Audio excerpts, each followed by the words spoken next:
বিশেষ পরিস্থিতি অত্যাবশ্যক বিবেচনা করলে সরকার জনস্বার্থে হন সিটি কর্পোরেশন ও পৌরসভার মেয়র এবং কাউন্সিলরের অপসারণ করিতে পারিবে। একইভাবে জেলা পরিষদের চেয়ারম্যান ও সদস্য এবং উপজেলা পরিষদের চেয়ারম্যান, ভাইস চেয়ারম্যান ও মহিলা ভাইস চেয়ারম্যানরে অপসারণ করিতে পারিবে। একই সঙ্গে ইউনিট প্রশাসক নিয়োগ করিতে পারিব সরকার। এমন বিধান রাখি পৌরসভা, উপজেলা, জেলা ও সিটি কর্পোরেশনের আইন সংশোধনের আলাদা আলাদা অধ্যাদেশ জারি করছে অন্তর্বর্তীকালীন সরকার। রাষ্ট্রপতি মোহাম্মদ শাহাবুদ্দিন সই করিবের পর শনিবার রাতে এসব অধ্যাদেশ জারি করা হয়।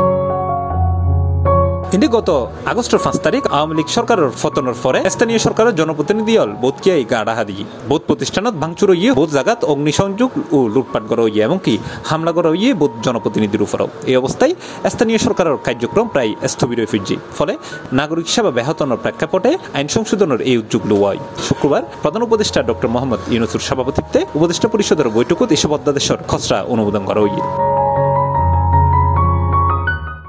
C+ TV, Chittagong.